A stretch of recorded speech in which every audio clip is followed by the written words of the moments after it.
Today I'm speaking from my own point of view. I'm not speaking as a representative of either the Department of Foreign Affairs or as a representative of the former AusAID. Today I'm talking about the role of AusAID officials in Uruzgan province, Afghanistan, as part of Australia's whole-of-government response. I'm going to focus largely on personal experiences and impressions of Australia's response and challenges faced. As I suffer from a traumatic brain injury, I'm very grateful for the assistance of Fred Smith, Mark Newland, my wife and a few others who've contributed their assistance and personal experiences. Australia's overall mission in Afghanistan was one of foreign policy. The Department of Foreign Affairs is the department primarily responsible for setting Australia's foreign policy. The then Australian Agency for International Development, or AusAID, had responsibility for Australia's aid budget in Afghanistan. The military alone cannot ensure the defeat of the insurgency. It is a complex political, ethnic and tribal issue requiring an equally complex, measured and wide-ranging response to it. In Afghanistan, AusAID's mission statement, which should be reasonably clear to what the aim was, the difficult part was actually knowing how to implement it. Nation building and strengthening requires a holistic approach. At the provincial level, AusAID worked in partnership with Jarawa line directors and implementing partners on development and capacity building of the government employees and institutions and on projects to support the community and to oversee project delivery. Implementing partner organisations for AusAID range from UN agencies, international NGOs such as the ICRC, NGOs such as Save the Children World Vision, along with national NGOs and for-profit organisations for large-scale constructions. Projects range from vaccinating children against preventable diseases, WASH, or known as water, sanitation and health, constructions of schools, health facilities, training of nurses and midwives, agricultural and rural development. Challenges included 2008, the Afghan government approved the Afghanistan National Development Strategy, or ANDS, for security governance, economic growth and poverty reduction. The Afghan government expressed a strong preference for aid to be channelled through the central government. Whilst understandable for a sovereign nation wanting to coordinate development assistance to their own people, the reality is there was no capacity in Jarawa to undertake this. No effective and transparent systems in place to enable funding from a national level to reach projects or even line ministries. And whether unintended or by design, you can decide this, enable large-scale corruption, diversion of critical funds from projects into the hands of individuals, and undoubtedly some of those funds would have found their way into the very hands of the insurgents who our own forces were fighting. Other barriers to develop government officials' capacity and assist the community included the very high illiteracy rate, 9 million people in Afghanistan. In the largely Pashtun, highly conservative Uruzgan province, rates of literacy were estimated to be as low as 2%. Illiteracy makes the community vulnerable to insurgent recruitment. Few schools existed, almost no female students able to attend. Infant and maternal mortality were out of control. Medical facilities, midwives, clinics, etc. were either not available or not operating. Agriculture was primitive and unproductive, though opium production was the major cash crop. The war, complicated by political tribal conflict, made the delivery of aid very risky.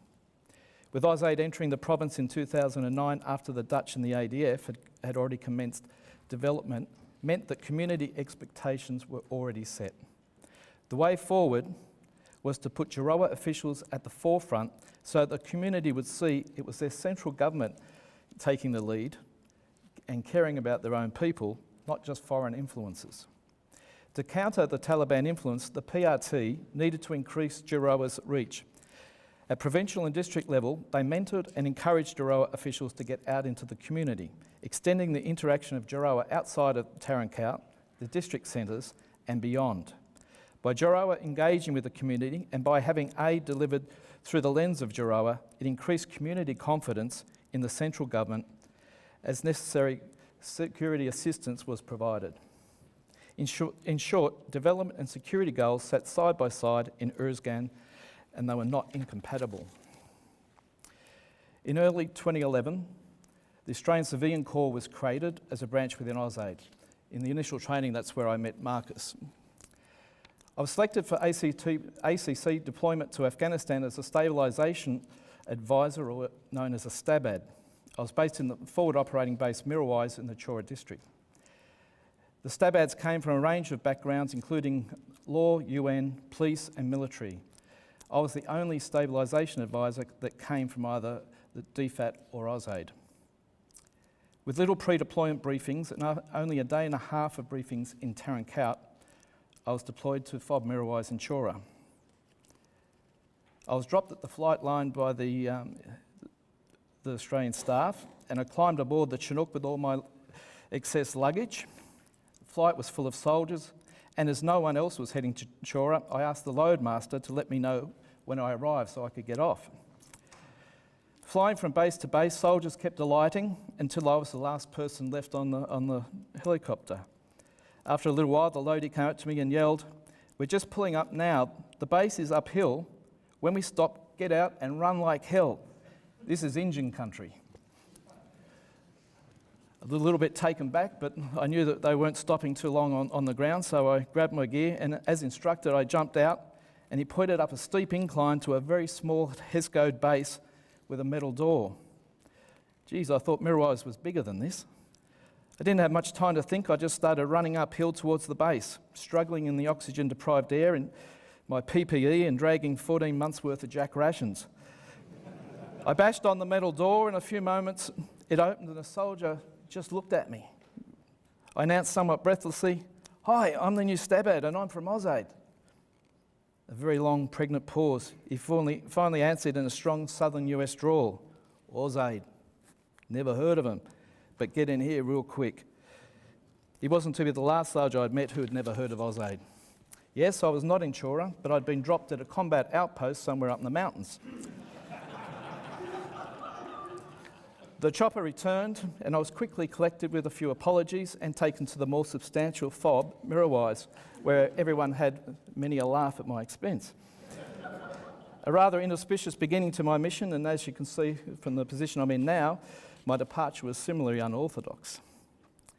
At Mirrorwise, the ADF were quite welcoming, perhaps since I had served with several of them on previous missions, Bougainville, and I spent 4 years in East Timor, so I knew a lot of the military. Especially welcoming when they understood that I understood what my role was and that they realised I wasn't going to try and go into their lane. Although understandably many didn't understand what my role was, nor what I could value add to their mission. Meeting my US PRT SecDec, who were a US National Guard unit, it was clear that they thought they were coming to Afghanistan for kinetic operations, not just to babysit me. To counter this, I briefed the leadership group, who were then keen to work together. I also invited soldiers from my US SecDet, and when ADF members performed security for me, into meetings, key leadership engagements. This was so that they could see and understand why we're all there, and what they were actually risking their lives for. This was a great success and broke down many civ-mil barriers. To facilitate development in the district, I confronted challenges of the like that I hadn't seen in over 20 years of working in developing countries, including only a few years prior to that in northern Afghanistan.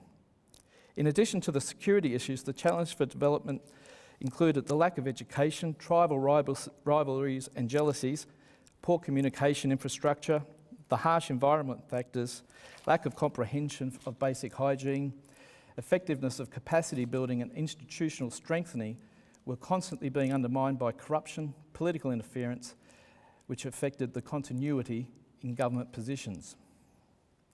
Out of 180 countries on the Transparency International scale of corruption at that time, Afghanistan rated 179th. In the words of the famous Fred Smith song, which I think we heard last night, and I won't attempt to sing it, and the Education Minister can neither read or write, and the Minister for Women runs the knock shop at night.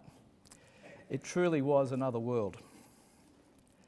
I worked with the US DAT, or the District Augmentation Team, on their activities, and with the FET, the Female Engagement Team.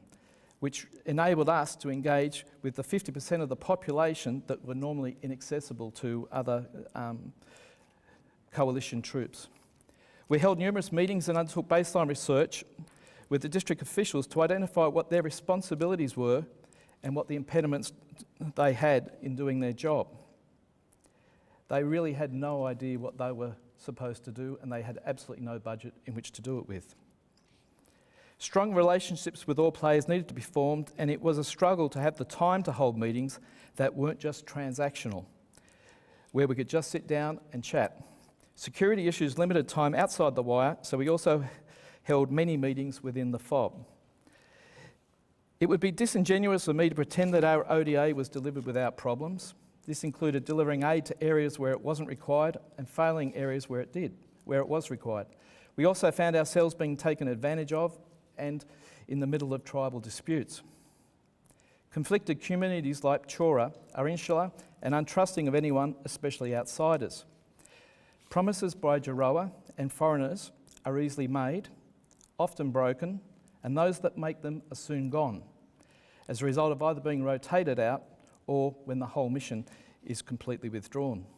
Effective aid delivery requires strong cooperation between all donors and implementing partners, showing a unified face to the community to avoid falling into the trap of governments, NGOs and the UN, etc., from being played off against each other. However, many of the problems were already entrenched by the time Australia took control of the PRT. The need for expediency and quick results meant that limited due diligence could be undertaken, in part because governments, NGOs and the military, through necessity, were trying to get urgent projects constructed, including through quick impact projects and the US CERT funding. In Chora, there was no district governor. The head of the second Kandak was the acting DG or district governor. This was convenient for building a relationship with him as he resided on the ANA side of FOB Mirrorwise, though for several reasons he holding that position was problematic. Even though he was highly motivated, he couldn't commit enough time to each position and was being targeted by hostile tribal leaders that he came into conflict with over security issues, including them coming into Chora with their heavily armed militia. These tribal leaders had been empowered by the Dutch and tried to continue a dominant role in the district. Fred touched on this yesterday. The strong influence of these tribal leaders was at risk of undermining community trust in Jaroa, which was already at a pretty low level. I was tasked with finding a suitable successor. However, no one wanted the job. Whilst it was a salaried position, the salary was very rarely paid. The only way of supporting oneself was through graft and corruption. The position also came with a target on your head, as the previous one had been assassinated. Taliban regularly executed officials. One of my initial tasks was to resolve problems created by the well-meaning US PRT. Through CERT funding, they had paid for a well at the request of the village head. The well was unfortunately sunk on his property, which he then proceeded to wall off and commence charging the community for water, resulting in anger and disappointment, not directed at him, but directed at us for doing it. Looking for a solution, they had agreed to pay for 3 additional wells in the village at $5,000 each, seeking to expedite building by paying the contractor in advance, who happened to be a relative of the village chief. The contractor was never seen again, and neither were the wells. Basic understanding of contracting practices, using AusAID as a resource and working through Jaroa officials may have prevented this. The local cost of basic goods and services, including construction and materials in the community, was not known by the PRT. This made it difficult to ensure due diligence when awarding contracts, even for projects as simple as a tube well, and multiplied exponentially for major constructions.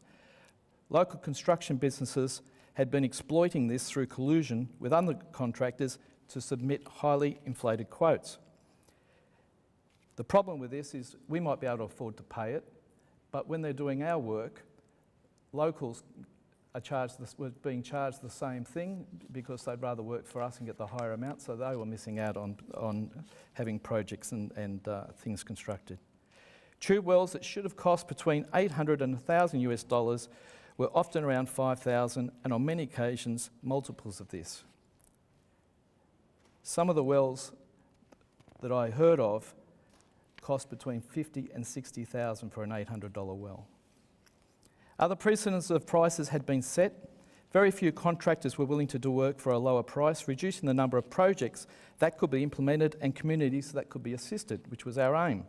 As a result, decreasing the effectiveness of our mission. Often quotes had to factor in illicit payments to various government, police and tribal leaders to allow projects to proceed. As a strategy to increase the reach of development, the PRT organised a Shura with representatives of all tribes in the district. Prior to the Shura, we briefed district officials to take the lead and to explain the impact inflated pricing was having on our ability and their ability to deliver projects and assistance. We were travelling outside the wire 5 to 6 days per week to visit the community, tribal leaders and district government officials. Government officials were rarely in the district governor's office, as we couldn't forewarn them that we were visiting due to security concerns, and this resulted in lots of wasted time. It became clear that as they rarely received their salary, as was the case for most government employees, including teachers and police, they had an understandably relaxed attitude to work. The salary issue couldn't be resolved at either a district or provincial level, as under the 2008 ANDS, donors would contribute funding to the government or specific ministries at national level. However, by the time this trickled from ministers to ministries to provincial, then down to district level, each layer taking a share, there was little, or in many occasions, nothing left for the actual employees, sapping the will and effectiveness for the Afghan security forces and government employees alike. AusAID inherited several large yet to be completed projects from the Dutch.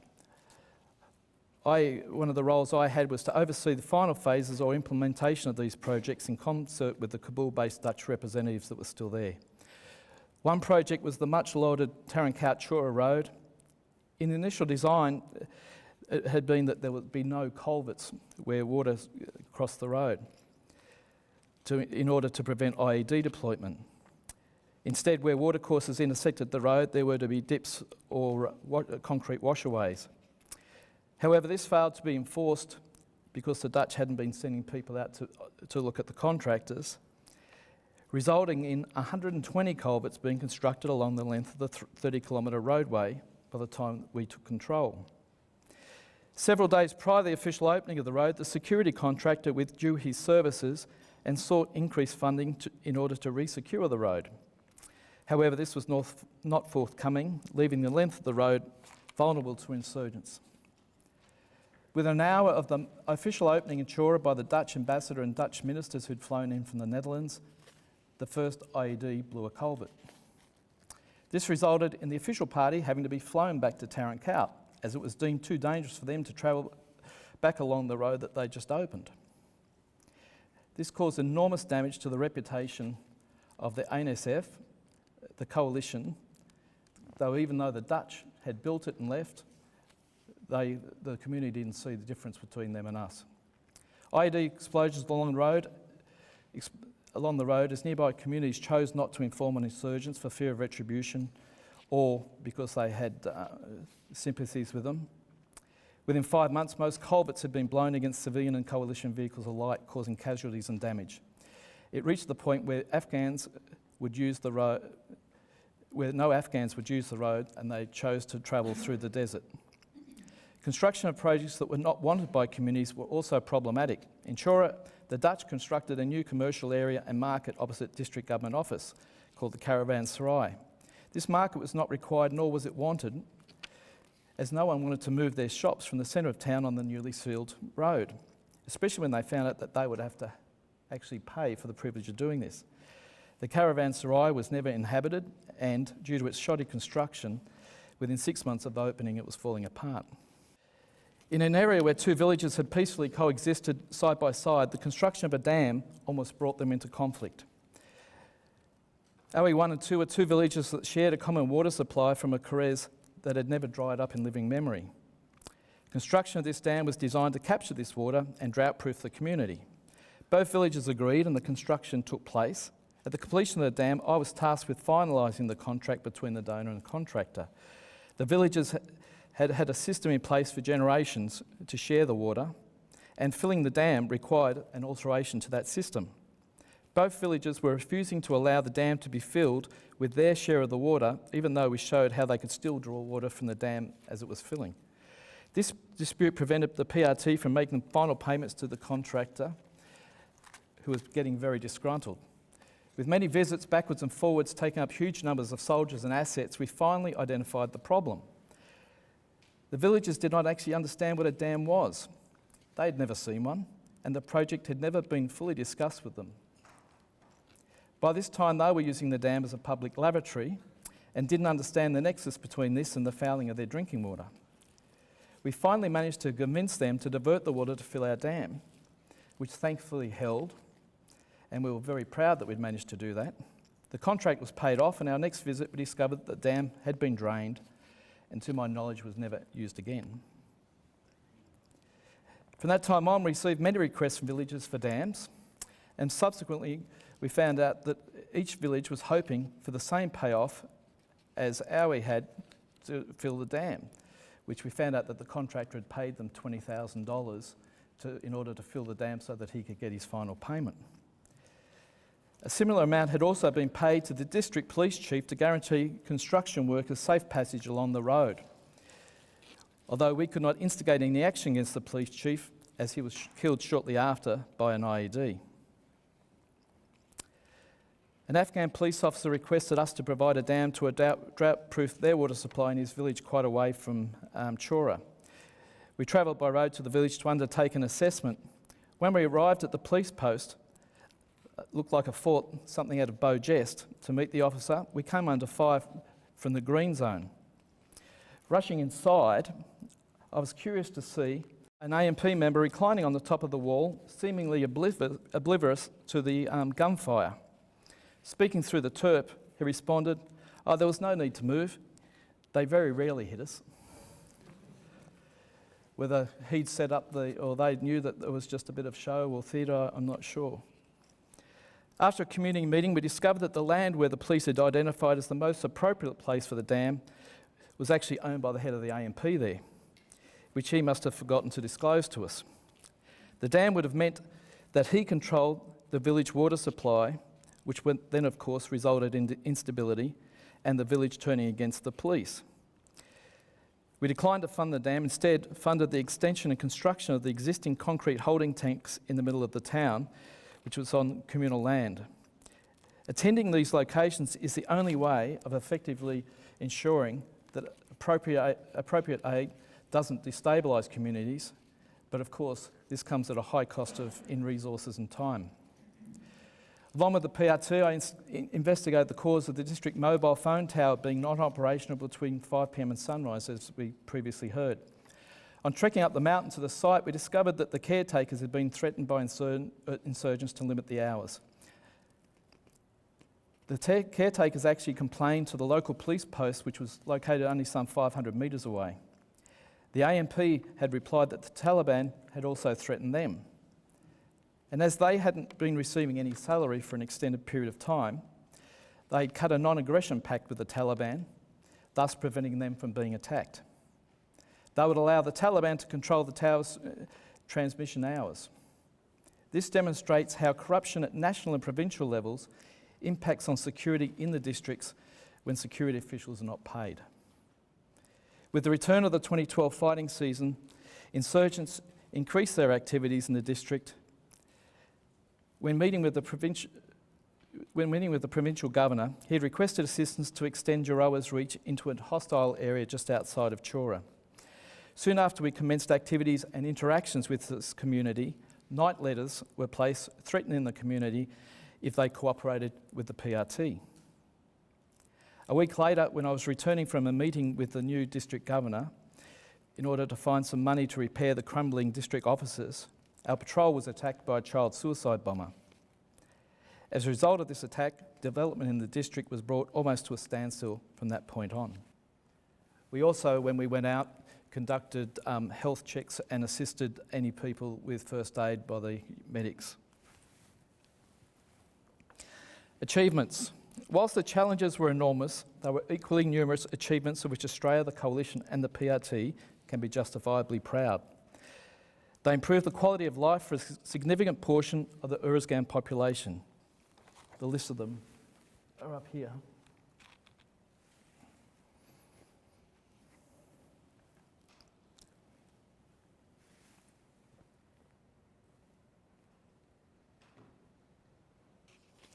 It was heartening when dropping in unannounced at remote schools to see that most of those were being utilised.